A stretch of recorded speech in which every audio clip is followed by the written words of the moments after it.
Hey everybody.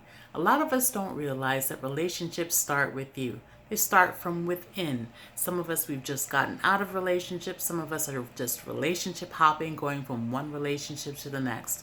And we are ending up broken, battered, and bruised. We have these voids that we're trying to fill inside, and trying to seek and find what we want or what's missing in other people, and not realizing that we need to focus in ourselves. And a lot of us are broken, we're battered, we're bruised, we need to heal, but we're not taking the time to do that. And oftentimes instead we're making those lists, those proverbial lists of, oh dear God, this is what I want in a partner, this is what I want in a husband, or this is what I want in a wife. And we're going out seeking those things, but we're not taking that same list and then checking off, well, do I have this? Am I good in this particular area? And that's what we need to do. We need to take the time first and foremost to focus in on ourselves and find out, okay, well, am I good in this particular area as well? Instead of trying to find that in somebody else, we need to fix ourselves first. And then, so when it comes time for us to have a relationship, we can present our best and be at our best. But most of us, we're not doing that. We need to make a list of our strengths and areas for growth, and then put our focus there, instead of looking out and at other people. And I've got my notes here if you see me looking down. But a lot of us are operating in dysfunction, and we're not acknowledging our hurt and our pain, and we're not allowing ourselves time to heal and to deal with all the baggage that we have. And instead we just, pick up a little extra here, a little extra there. Our suitcase, our emotional suitcase, it becomes really, really, overloaded. We end up with tons and tons of baggage when we, relationship hop. Instead of taking the time to unpack, let me deal with this, let me deal with that, and to take the time to heal and get rid of all of that, so when it comes time for you to have a fresh new relationship, you don't come with all that excess stuff. So my encouragement to you then, to have a relationship, to have a healthy relationship, I should say, is then to focus on you. How can you first and foremost build a healthy relationship with yourself? And first and foremost, I would say then, instead of operating in dysfunction, then to find ways to deal with your hurt and your pain. And my number one for even dealing with that, I would say to you, and my encouragement to you then, is to first, from a spiritual perspective, to deal with that. There's so many different aspects to us. Deal with the spiritual aspect first and pray about it, present it to God, and say, Lord, I've tried. I've tried on my own, but here I am, and I'm giving this over to you. What can you do? How can you help me? Ask God to help you heal from, all that you've been through. Ask God to fill the voids in your life, because you're trying to find these, whatever it is, your emotional or physical voids that you're trying to, get fulfilled in other people. You're not going to be able to get those fulfilled in somebody else. You have to ask God. God is the only one that can fill those voids for you, and you have to be at optimum capacity and, doing great in order to, on your own, I should say, instead of seeking that in somebody else. And ask God to show you what you need to do, the areas of your life that you need to work on, and then the areas that you are doing great on, praise yourself for it. Positive self affirmation, definitely, give that to yourself. Kudos for you. So you can have a healthy and happy relationship with yourself first and foremost, and then building upon that, a good foundation for the future with others.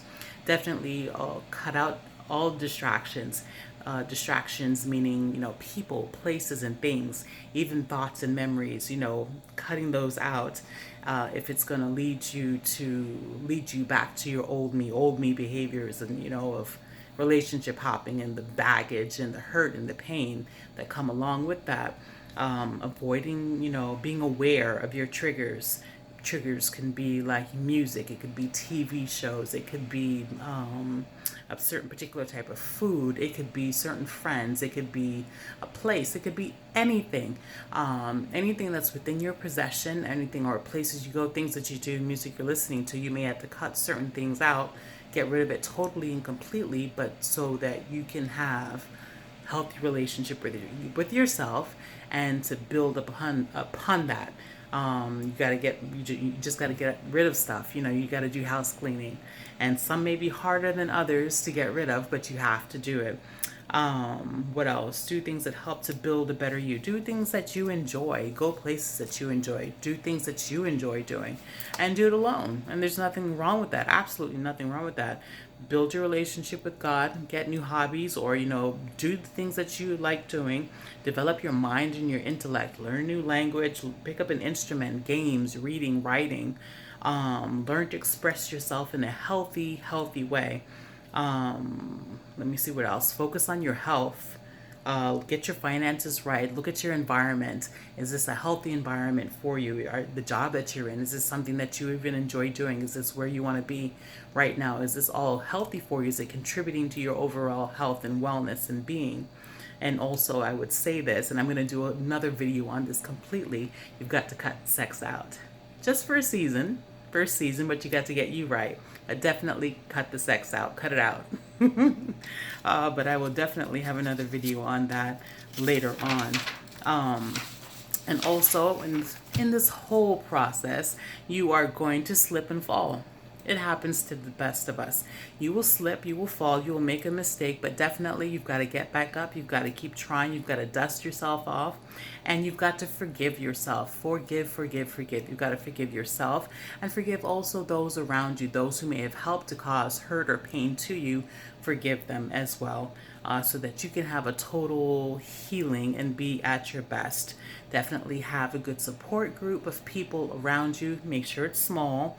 You don't need everybody all up in your tea, but have definitely a good support group of people. It could be, a family member, a really close friend, a spiritual advisor. It could be also a counselor, therapist, or coach, just a really small group of people that you feel comfortable and trust, whom will be objective, who will hold you accountable and not enable you in your, poor choices and behaviors that you made before. And yeah, so this will help. So just a quick recap for then you to make sure that you have a list, but make sure that list is focusing on you and not, what you're looking for in a partner. Take time to heal. Take time to cut out the distractions and be very aware of the triggers that, that could lead you back to the old you. Do things and say things that help to build a better you. You will slip and fall, but it's okay. You can get back up again. And definitely have a good support group of people that can help you. And so I hope this helps and you realizing and knowing that relationships start with you first. You are the foundation for all the relationships that come thereafter. You've got to build a healthy relationship with yourself, and then you can then go out and have healthy relationships with others. And this is so much longer than what I expected it to be, but definitely a lot of good information, and I hope you are blessed. I love you. I am praying for you. And if you have any questions or concerns, please feel free to contact me. All right? Ciao.